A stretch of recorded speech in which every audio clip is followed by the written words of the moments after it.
Hola, continuamos con la colección de vídeos tutoriales dedicada a estudiar la formulación y nomenclatura inorgánica para el segundo ciclo de la ESO. En el capítulo de hoy vamos a ver la nomenclatura y formulación de los óxidos. Los óxidos son combinaciones del oxígeno con cualquier elemento menos electronegativo que él. En ellos el oxígeno siempre actuará con valencia o número de oxidación -2. Por ejemplo, el aluminio, que tiene valencia +3, cuando se combina con el oxígeno, que como hemos dicho, si es un óxido actuará con valencia -2, dará lugar a una fórmula en la que deberemos de colocar, en primer lugar, el menos electronegativo, el aluminio, y a continuación el oxígeno. Indicamos las valencias en la parte superior, cruzamos las valencias y obtenemos la fórmula. Recordar que el número de oxidación de la fórmula ha de ser 0. 2 por +3 sería +6, 3 por -2 sería -6, +6 menos 6 sería 0. Esta fórmula estaría correctamente formulada. Lo mismo con el sodio, que tiene valencia +1. Cuando se combine con el oxígeno para formar un óxido, su fórmula sería Na+ o 2-. Volvemos a cruzar valencias y observar que he puesto de forma tenue este 1 aquí. ¿Por qué lo he colocado en forma tenue? Porque en realidad no se escribe ese 1. 1 por -2, -2, 2 por +1, +2, la fórmula va a tener un número de oxidación 0. Luego esta fórmula también sería correcta. Ahora vamos a ver la combinación del azufre con el oxígeno. El azufre es un no metal que puede actuar con valencias +2, +4 y +6. Vamos en este caso a elegir la valencia +2. Como os digo, cuando se combina con el oxígeno, formaría el S2+ o 2-. Cruzamos valencias y observamos que los subíndices son los dos pares. Tenemos la obligación de simplificarlos. Al dividirlos para 2, nos quedaría SO. Recordar que el 1 no se coloca. A la hora de nombrar este compuesto podemos utilizar la nomenclatura sistemática o la nomenclatura de Stock. En la nomenclatura sistemática hay un oxígeno, hay un azufre, por tanto será monóxido de azufre. Recordar que el mono puede omitirse, por lo que también podríamos nombrarlo como óxido de azufre. No obstante, mi consejo es que utilicéis el monóxido de azufre. No utilizo el mono para el azufre, no digo monóxido de monoazufre, sencillamente monóxido de azufre. Por la nomenclatura de Stock sería óxido de azufre 2, indicando este 2 la valencia del azufre en este compuesto. Veamos ahora cómo el plomo, que es un metal y que tiene posibles valencias +2, +4, elegimos en este caso el 4, lo combinamos con el oxígeno, que repito que en los óxidos tendrá valencia -2, y la fórmula, al cruzar, podemos observar que los dos subíndices son pares, podemos y debemos simplificar, y nos encontramos con la fórmula de este óxido. En la nomenclatura sistemática hay dos oxígenos y un plomo será dióxido de plomo, y en la nomenclatura de Stock será un óxido de plomo e indicaremos entre paréntesis y con numeración romana el 4, óxido de plomo 4. Para formular los compuestos dados el nombre, seguiremos estos pasos. En primer lugar tenemos el óxido de plomo 2, es una nomenclatura de Stock. Esto lo sé porque la valencia del plomo la he colocado entre paréntesis y números romanos. El oxígeno, el plomo, hemos dicho que el plomo actuaría con valencia 2, el oxígeno siempre con -2, cruzamos y al simplificar nos quedaría PbO. Esta es la fórmula correspondiente al óxido de plomo 2. La nomenclatura sistemática sería monóxido de plomo. A partir de ahora aparecerá esta figura para indicar qué nombre tenía en la nomenclatura tradicional los distintos compuestos. En este caso, cuando un metal se combinaba con el oxígeno, se nombraban como óxidos y dependiendo de la valencia del metal, se acababa el nombre del metal en oso para la valencia más baja e ico para la valencia más alta. En este caso el plomo está haciéndolo con valencia +2, hemos dicho, que es la más baja de las dos posibles, 2 y 4, por tanto sería óxido plumboso.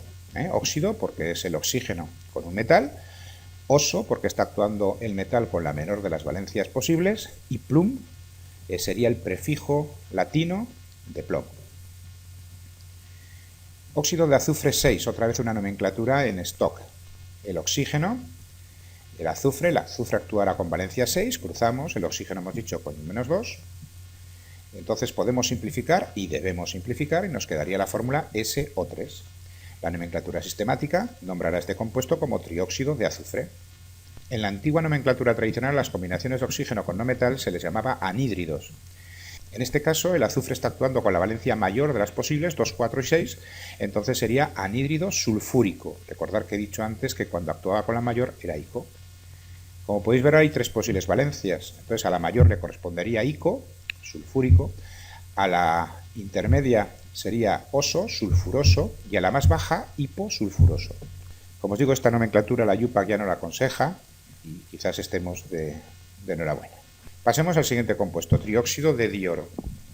La nomenclatura es la sistemática, entonces es tan sencillo el formularlo como escribir el oxígeno, escribir el oro en primer lugar porque es el menos electronegativo, y ahora el tri corresponderá a 3 oxígenos y dioro, 2 oros.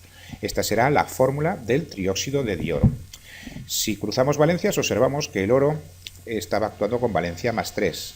De las 2 posibles valencias, el oro está actuando con más 3, la más alta. Entonces, en la nomenclatura de esto sería óxido de oro 3. En la nomenclatura tradicional, al estar actuando con la más alta, sería óxido áurico. Otra vez, la raíz latina del nombre que pone un poquito más de complejidad. Por último, el óxido de litio. A simple vista no podemos saber si se trata de nomenclatura sistemática o de nomenclatura de stock. El litio solo tiene valencia más 1, por tanto no debe indicarse entre paréntesis su valencia en números romanos y tampoco es aconsejable el colocar prefijos numéricos. Escribimos el oxígeno, escribimos el litio, cruzamos valencias, recordar el litio 1, el oxígeno menos 2, y esta sería la fórmula del óxido de litio. Podría llamarse óxido de dilitio y también podríamos llegar a llamarle óxido de litio más 1, óxido de litio 1. Aunque esta última, la IUPAC, la desaconseja porque el litio solo tiene valencia 1, tiene valencia única. Antiguamente este compuesto se le llamaba en la nomenclatura tradicional como óxido de litio u óxido lítico. Si nos dan las fórmulas, podemos llegar a saber los nombres. Vamos a practicar un poquito más. En este caso tenemos una combinación de fósforo y oxígeno. La nomenclatura sistemática nombraría de una manera muy sencilla este compuesto. 5 oxígenos, pentaóxido de difósforo. Pentaóxido de difósforo. Para la nomenclatura de stock necesitamos saber con qué valencia está actuando el fósforo. En este caso no es muy complicado. Si deshacemos el cruce de valencia, nos podemos dar cuenta que el fósforo está actuando con valencia más 5, por tanto sería un óxido de fósforo 5, en números romanos. El fósforo puede actuar con valencias 3 y 5, en este caso sería la más alta. La nomenclatura tradicional antigua sería anhídrido fosfórico. ¿Por qué anhídrido y no óxido? Pues porque el fósforo es un no metal, complicaciones que tenía la nomenclatura tradicional.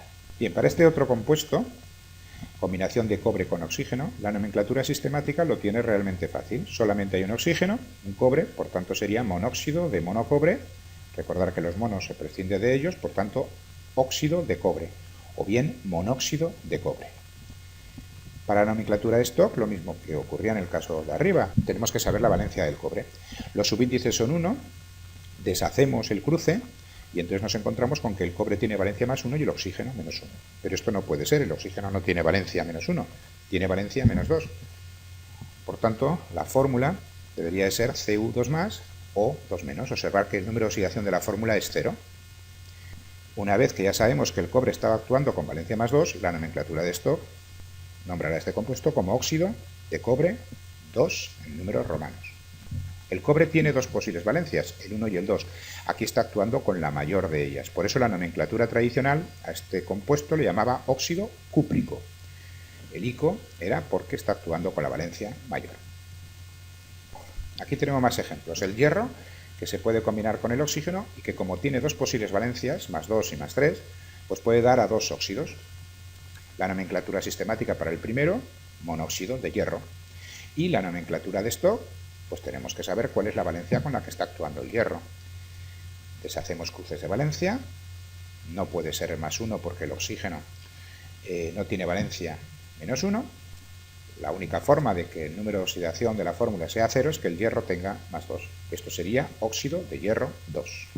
Este compuesto, en la nomenclatura tradicional, lo nombraba como óxido ferroso, porque el hierro está actuando con la valencia más baja de las dos posibles.